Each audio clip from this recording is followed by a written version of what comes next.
Okay, good morning and welcome to, well, this is going to be a tutorial. It's the first tutorial I've done on this channel. So, yeah, I thought it was about time I did one. Seeing as we're still not allowed out, we're still in a lockdown.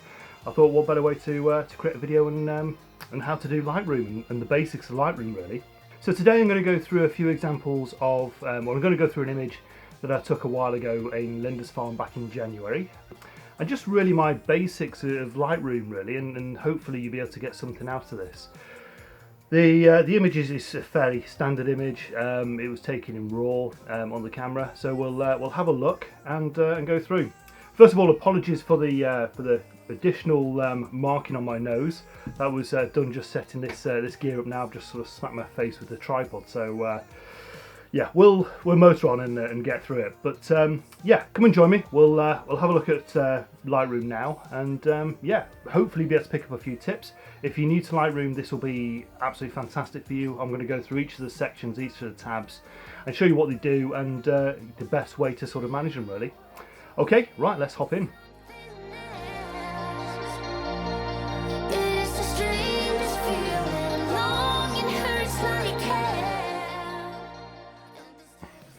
Okay, so we've opened our image in Lightroom now. It's quite a simple image I've taken here, just with the there's a sort of boardwalk or a driveway across to the main island, with a sort of lookout tower sort of shed here. Now the morning was a freezing cold morning. I think it was -2 around about 5 o'clock in the morning as we were driving to this location. So I really want to emphasise the chill, the cool sort of atmosphere, but also the sunrise. When the sun rose, it was so bright and so warming. Yeah, it really added to the feeling. So I wanted to certainly give the sky a lot of detail, a lot of colour in the sky, but also try and keep some cool tones as well. Now the raw image I've got in front of us now is quite simply as cool as you can get. As I said, the sky. So the image is quite a cool looking image. So we're just going to try to incorporate all the moods and all the feeling that I had certainly that morning when I took this image. Right, so we're going to start off. I'll close all of these down first of all, so we've got a clear platform to work on. So those of you who are starting out in Lightroom, you'll see all these panels and wonder what on earth they all do. So this is my flow, my workflow through each of my images. I don't bother with buying presets from other YouTubers anywhere else. Personally, I think they're a waste of money. They don't add anything to your image. This is all about making your image personal. Now I do believe, and this is probably quite controversial, but probably 60% of the image is actually taking it with the camera. I do believe the other 40% is actually processing it, and this is where you really add your detail to it and really go into the image and understand what you want to present. Be it on social media or when you have it printed. So yeah, quite a powerful tool really, but let's not be put off with it. Let's crack on now and see what we can get. So my first thing I always do is just make sure the image is straight. Now along here I'll just give it a quick adjustment, just to make sure that that shed is straight with the lines there. That looks fine to me. Okay, let's just close that down. So that's the first thing I go through. The next thing is the basic tab. Now this will adjust your image quite powerfully. So this is one to certainly work on more than the rest, I suppose. So the first thing I'm going to do is just have a look at my white balance and just move that a little bit more towards the yellows. Just trying to get a bit more of a yellow feel. And then the clouds also had quite a bit of a purple tinge as well. So I'm just going to incorporate that as well, just to emphasize that a little bit more. Okay. Now the exposure and contrast I tend to leave alone just until we finish the image. There's a lot more tweaking to do really before I go into the exposure. If you've taken the image and it's massively underexposed, then yeah, feel free to use this. But this is just something I tend to leave alone just until the end. It's just a bit of a finishing touch really. And as you can see, it's actually quite powerful. The more you slide it, it goes from nothing to completely bleached out. So let's just put that in the center and leave it alone for a little bit. Now the major one, probably the best tip I can give you is little and often. Don't be tempted to just move all the sliders all the way across and just sort of yeah, just destroy the image really. Just try and keep them very, very basic and move them. Look at the image as you slide in the sliders across, and you'll see a gradual change. When you've moved all the way down the whole of the right-hand column of Lightroom, you'll see actually how much of a difference is actually made. So we'll go through this now. I say that, but the only two that I tend to slide all the way across are the highlights. They tend to come right across, and that brings detail out in the sky, lowers the brightness of the sky quite a lot, and just gives a detail really in the clouds, and adds quite a bit of definition there. And the shadows, I tend to bring up to about halfway, a little bit over halfway maybe. And they're the two biggest sliders that I move. The rest are just small little tweaks. So the whites, we'll just have a look and just go along as we move along slightly. There we go, round about there will be fine. The blacks, I tend not to move that much, but just add a little bit more contrast. So again, I've not touched the contrast on here. The whites and the blacks here will certainly add the contrast in the image. Okay, from here, the textures and clarity. This is another quite a delicate one to use really, both of these. So the textures will sharpen round the outside of any sort of defined images. So anything that's got a high contrast, it will sharpen. So just a little bit on there. So around about 10 to 15 is fine. So I'll keep it at 13. Now the clarity, if I move this across, I'll just zoom in so I can show you the detail, certainly the sky or around this hut. So if I move the clarity all the way across, it just starts to look a little bit too fake. There's a lot of grain in the image there as well. So we don't want the clarity as sharp as it can be. What we tend to look at is just bring it down as a negative. Now, I know we're always on about having sharp images and everything in focus, which is exactly what we're looking for. Here, I just want to bring it a little bit softer, just to bring a little bit of softness into the clouds, and certainly remove any grain that's in the sky as well. Okay, I'm happy with the way that is at the moment. So that's the textures up to 13 and the clarity down to -8, just to sort of counteract each of the movements on there. The dehaze, again, is another powerful one. If you slide it all the way across, yeah, completely destroys the image. If that's the look you're going for, fine. I know a lot of photographers, certainly on the online community, will certainly abuse this dehaze slider. I tend not to. It's not really what the look I'm looking for. So around about 15 for this particular image seems fine for me. And then you've got the vibrance and saturation. Now these are quite powerful because they adjust every colour within the image.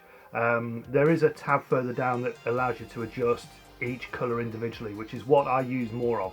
But just as a ground rule, I'll sort of move this round up to about 25. Just adds a little bit more colour. 25 to 30 will be fine. And then saturation, maybe a little bit more, maybe to about 10. Nothing major. Just adds a bit of definition to the colour. It just makes those colours pop. So that's your basics tab. This is probably the most powerful within Lightroom at the moment. It really does start to define the image a little bit more, and yeah, really just sort of pushes that image as much as you need to, really. So what we'll do now is we'll go on to the next tabs, and we'll see what each of them do. So yeah, that's the basics.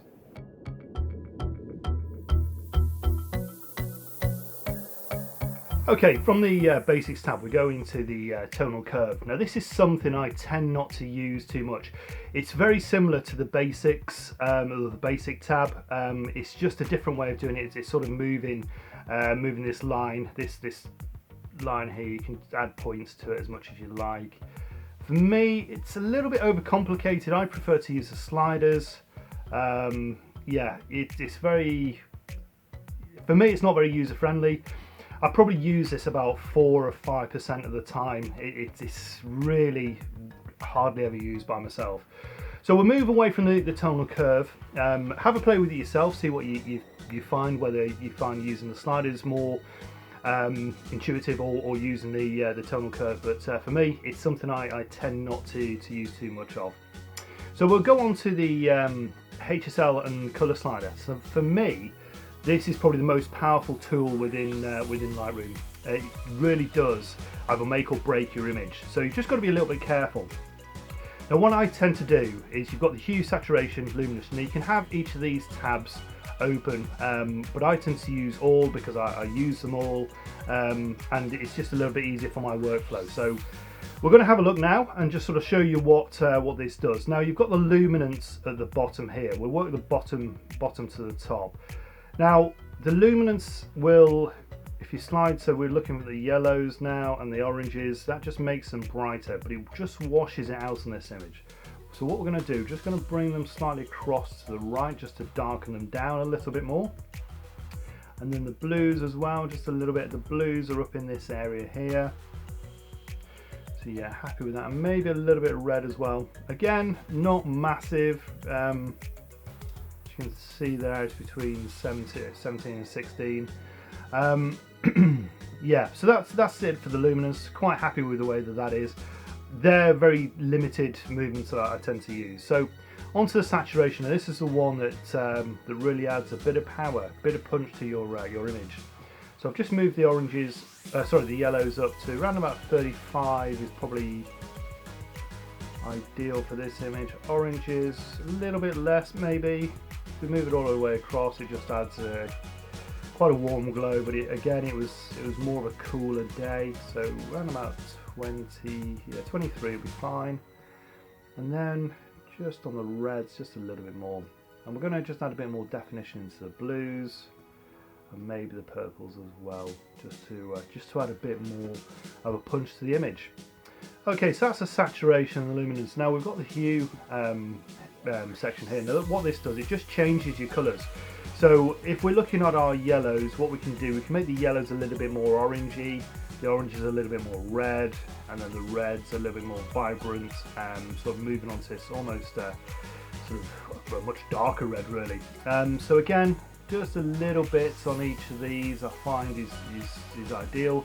The blues, I'm quite happy with the way that they look. The purples I don't particularly want to move. Let's just have a look, see what they don't do much on that image anyway, but yeah, I'll try and keep those as a bare minimal. And yeah, that's pretty much the way you can adjust your colours. You can see if we just move them right across, sort of what impact it actually makes. So we'll bring them back to a normal looking image. So yeah, that's pretty much the way you just sort of focus around on the colours. You've also got the colour dropper here as well. So if there's a particular colour you want to bring up, so we'll go there, and you just move your slider across. It'll just bring that colour to a horrendous looking colour, but yeah, we'll just bring that down again. Same here. If you just want to bring that colour up as well, just slice. That's a mix of our reds and oranges.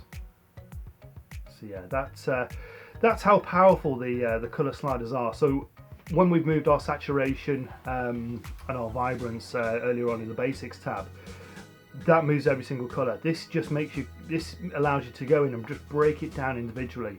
If there's a colour that's moved too much, you can massively reduce it as well. You can kind of take the colour out.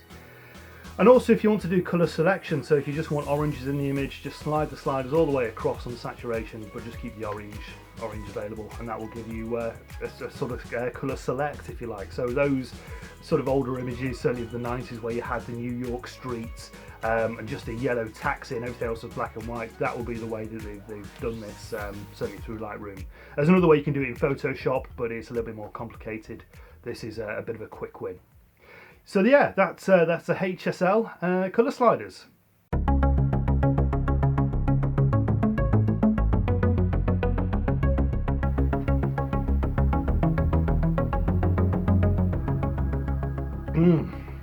Right, so moving on then, we've got our split toning. So this also adds a certain amount of colour into the image as well. And again, this sort of splits, well, as it says in the title, it splits the between the shadows and the highlights as well. So it's quite a powerful tool again. And what I tend to do with these is move the saturation just into the middle, and it completely ruins the image, but it gives us a bit of an idea of what it does. So all I do is just sort of slide it across into the yellows, into the greens, into turquoises, onto the blues, and into the purples, and just sort of work out what would look the best. So for me, just after the oranges, just onto the yellows there, certainly for this image, for the highlights. So I'll just bring the saturation down to 0. Then just slowly move it across, just to give a little bit of a look of where we're looking to be. So I reckon round about there. So we're on 13. And again with the shadows, just move this up. Now again, this was a cold day. It was a very, very cold morning. So I just want to have a look. Now I've already got an idea that the shadows are probably going to be blue, but I just want to have a look at all options. Yeah, it looks like blue seems to win it. So again, bring that down to 0, and then just slowly increase it to where I feel is right. Okay, great. So yeah, that's split toning. As you can see, again, this is another very powerful tool to use. In fact, I'm just going to bring the saturation down a little bit, just to there. Right. Okay. So yeah, split toning, quite a powerful tool to have. It certainly separates the two different types of colour. So from the highlights, which generally speaking, landscape photography is a sky, and then the shadows is pretty much anywhere else. But it will overlap depending on where the brightest part of the image is. So yeah, that's something I've only really started to use recently. I was slightly put off it because I just didn't really understand how to use it, and I was, like everything, I was moving the sliders right the way across just to try and get sort of a bit of a change of an image, really trying to make that image pop. But yeah, I think again, just subtle is probably the way to is certainly the way to go all the way through Lightroom. So yeah, that's split toning.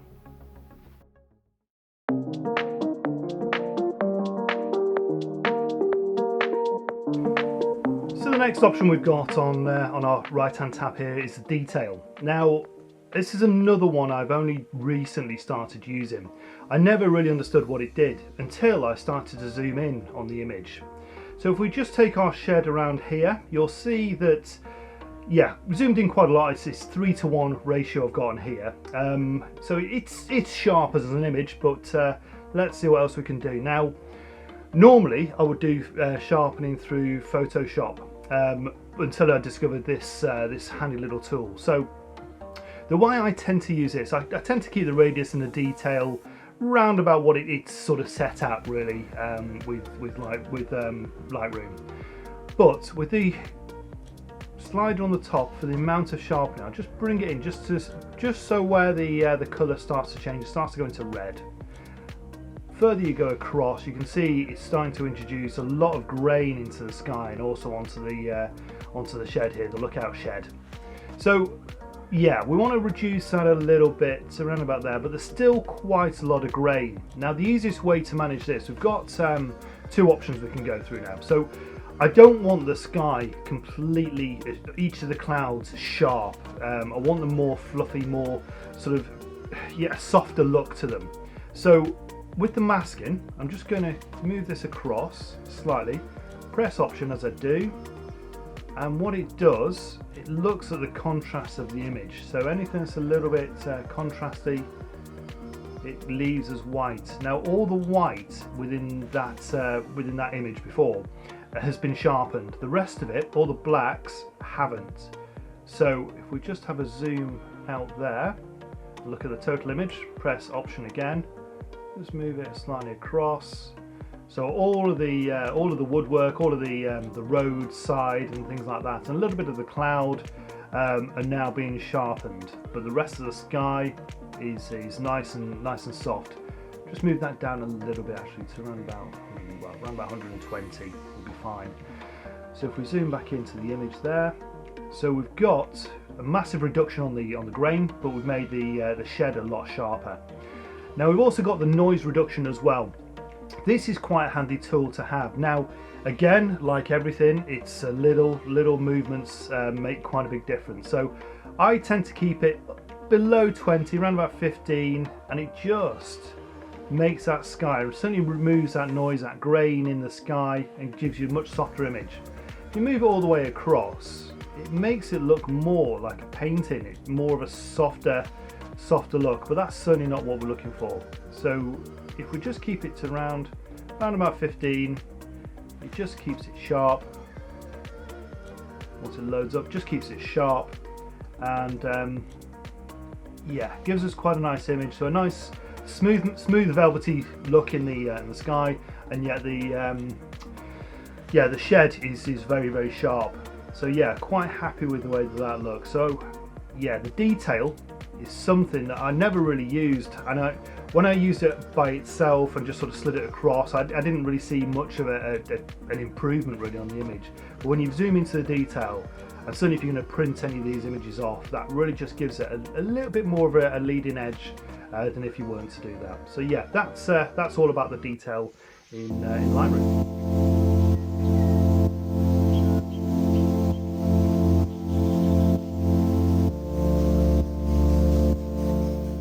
Okay, the next few tabs, so we've got lens correction, transform, and effects, and then calibration. These are quite a fast one to really work through, so we'll do these in one big hit. So lens correction is quite a useful one. So if we just zoom into the image here, zoom in, and you can see what they call fringing around the outside of this post. Because we've pushed the image so far, what it's done, it causes fringing around some of the sharper objects, so where you've got the very dark objects against the whites. It's as if the image just sort of breaks down a little bit just by giving this glow around, sort of mainly a purple sort of tone around each of these posts, and that will go across the image, certainly when you zoom in. Now you can go into this manually and adjust it. However, I've never really needed to. On Lightroom, it just sorts it out so easily. And the way we get rid of that is simply by clicking remove chromatic aberration. And as you can see there, it's completely gone all the way through the image. Yeah, very handy tool that. Certainly if we're pushing images more than we should do and we're trying to get the skies darker than they were, and then raise the shadows, the more we sort of stretch an image, the more it will bring this chromatic aberration. So once we've clicked that tends to remove probably about 90% of it. Certainly enough to make a massive difference, and yeah, quite a handy tool. The next one down is enable profile corrections, which is all to do with your lens. And what Lightroom does, it sort of understands what lens you're using on your camera, and it will adjust the image to sort of suit what it thinks will be right. Sometimes this is great, sometimes it works and it just adds a little bit of something to your image, and other times it kind of takes away. So I'm just going to click it now, see what we get. Yeah, it moves it slightly. Yeah, to be honest, I'm happier with the way the image is originally. So on this occasion, I'm going to leave that unchecked. I'm quite happy with the way the image was originally. So we'll just close that one down. Transform is something I tend not to use in Lightroom, and what it does, it just sort of stretches certain parts of the images out if you want to have sort of a different look. If I'm going to adjust anything like this, I tend to use this through Photoshop, not on Lightroom, because I don't think it gives you enough flexibility really. I mean, we can stretch the image across. Yeah, it just kind of warps the image, but again, I tend to just use that in Photoshop if I need to warp anything, make anything look a little bit more stretched, or certainly bring the foreground out. So that's transform. And then we have effects. Now, I use this on most of my images, and all it does mainly is just give a vignette around the image. Now again, this is a very strange tool. If you push it all the way across, you know you've got a vignette around there, and it gives a certain type of look to the image. What I try and do, and this is a rule I try and follow, is just add enough so that the viewer subconsciously focuses more on what the center of the image is. So I can see that sort of sliding down a little bit darker. So if we go to 20, it just darkens just around the outside of the image. And what it does, it naturally leads the viewer into the center, or certainly to where the main focal point is, which is this this tower. So that's what it does. I think the trick for me is if you can't initially see it, then it's worked. So anything between 20 and 15 for me is fine on this. Sometimes I want to add a little bit more if it's a particular type of image, but anything like a landscape, certainly for this sort of thing, we'll put at 15. I think that just gives just enough just to work on. So yeah, I'm quite happy with the way that looks. Yeah, so that is so that's your lens correction, your transform, and your effects. Calibration I tend not to use because Lightroom for me tends to get the colour quite right, but what this can do, certainly when you get a lot of cinematic types of images where the oranges are very vibrant and the turquoises are very vibrant and things like that, you can adjust this as and when you need it. But I tend to leave this well alone. It seems the calibration seems to be quite good, left as it is really on Lightroom. So yeah, quite happy to leave that one alone. So now we've gone through each of these tabs here. What I'll do is I'll go back in now and just sort of adjust them, because we made the vignette that's made the image a little bit darker. Some of the things we'll do is just go back in and just, so as I said before, I didn't touch exposure. We'll just slide that up now, a little bit more contrast maybe, and then we'll go into the details of what this top panel have to offer here. And these are quite powerful tools again, yeah, and really work quite well.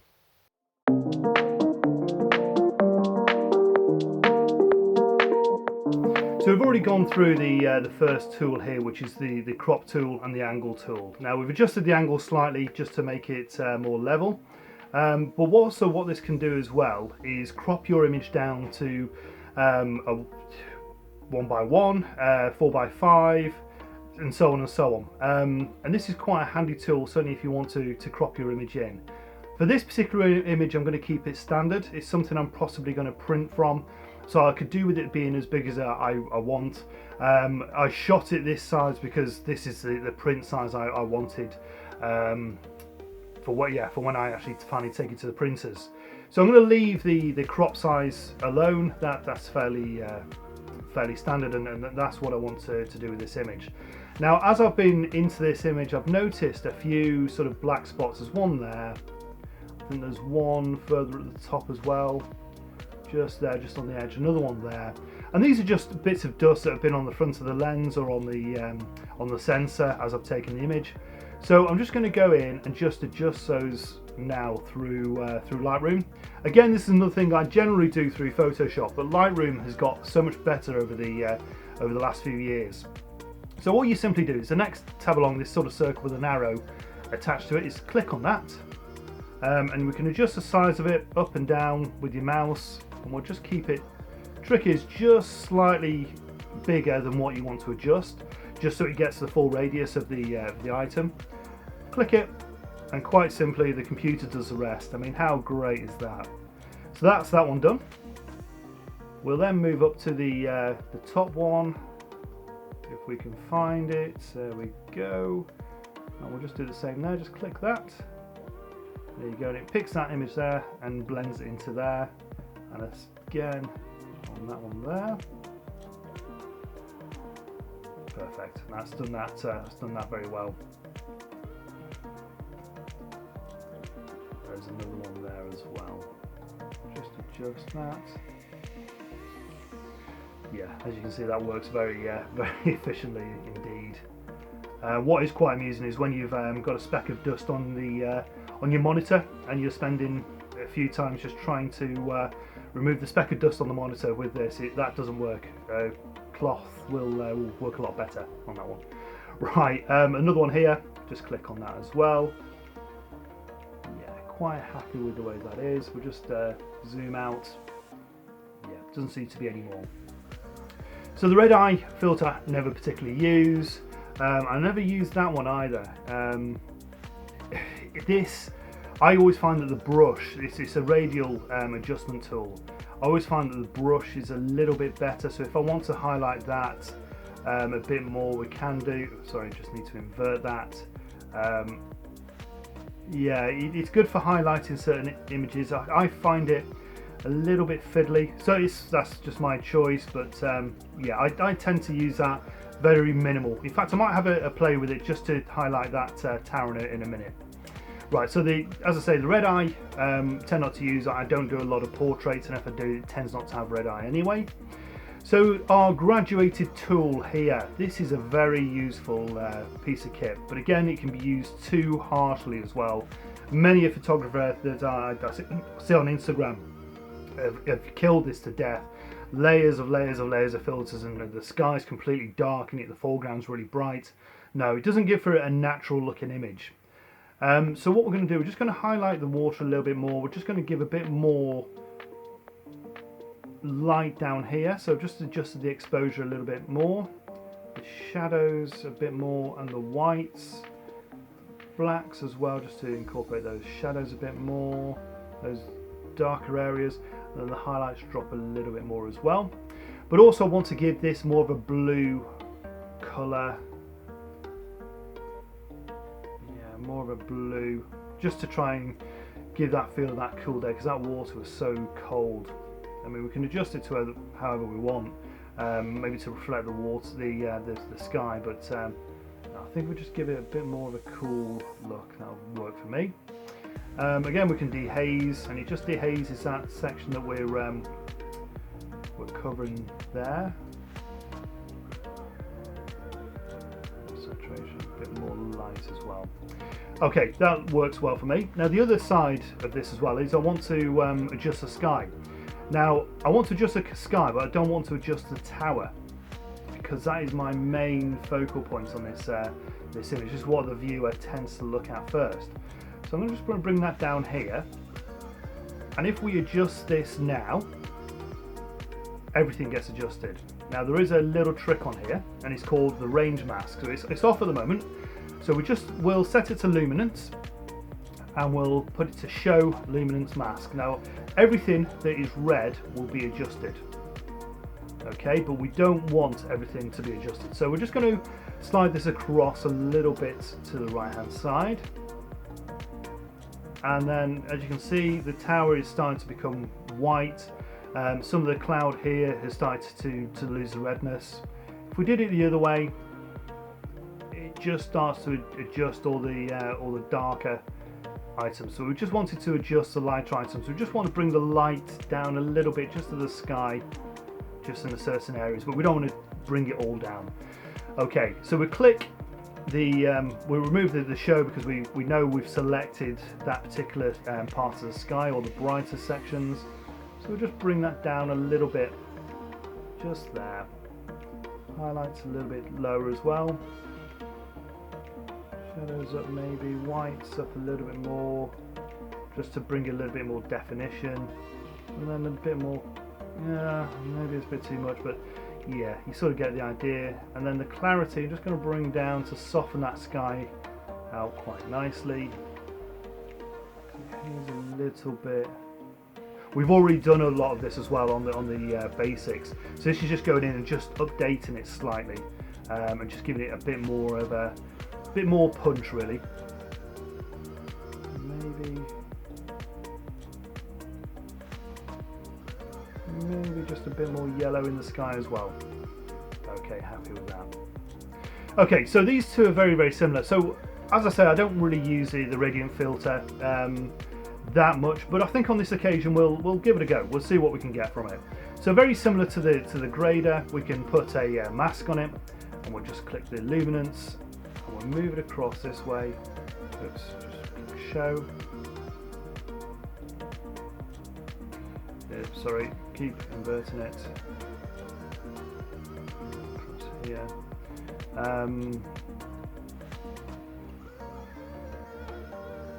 So what we want to do is just the shed, the lookout shed we're looking to adjust here. So if we just bring that up slightly, as you can see, the shed now is starting to get a little bit lighter. Add some contrast into there as well. Bit of yellow on there. Drop the highlights, shadows, and then the blacks and the whites. Dehaze it slightly. And it just adds a bit more contrast to it. We'll add a bit more sharpening to it. There you go, and that should do us. A little bit of saturation, a bit more light in there as well. Okay, great. Okay, and then the brush. Very simple thing. If we want to add a bit more light to this, we just simply brush across, just along there, and then we'll just bring that up.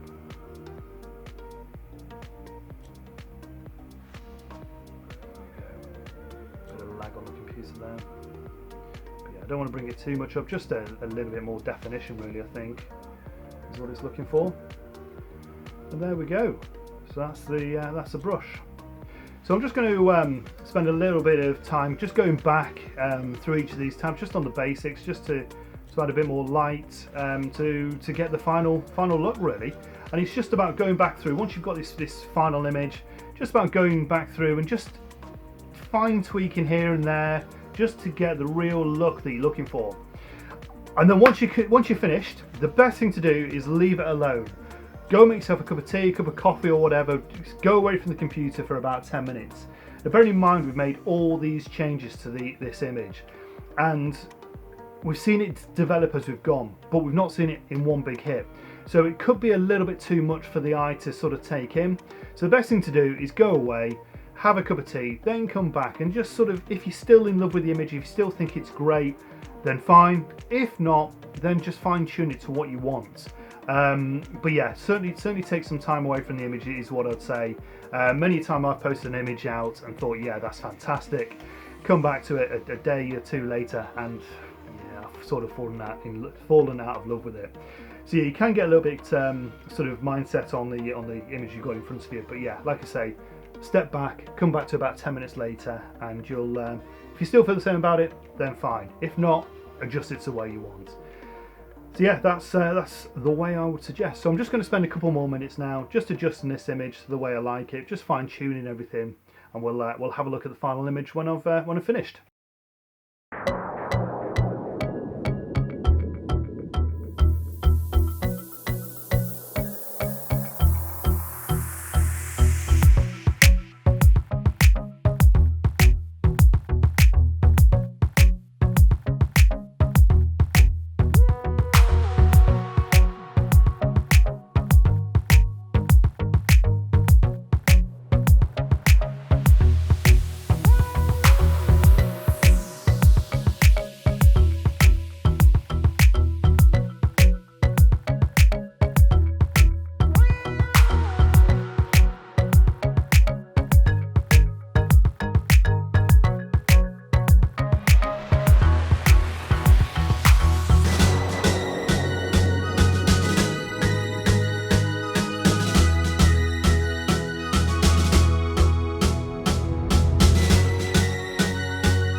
there we go. That's my first tutorial on my channel. Hope you've enjoyed it. Hope you've managed to take something away from this. If you've got any questions on Lightroom or anything else on how I process my images, feel free to leave a message in the comments box. I'll get back to you as soon as I can. I'm back in work tonight, so I'll get back to you as quickly as I can. But again, hope you've enjoyed it. Hope it's been useful for you. Hope you're all staying safe. Certainly with everybody who's on self-isolation and locked down at the moment and unable to go out and see loved ones and family and etc. It's a terrible time. But yeah, together we'll get through this. And I think YouTube is one of those sort of medias that we need to keep on going, so people have something to watch. Yeah, we've got normal television, we've got Netflix and stuff like this, but this is more of a personal, probably personal message and more sort of geared to your specifications. So yeah, best of luck to you all. Hope to see you again very, very soon. More videos to come, more tutorials to come. Yeah, stay safe. See you soon. Bye-bye.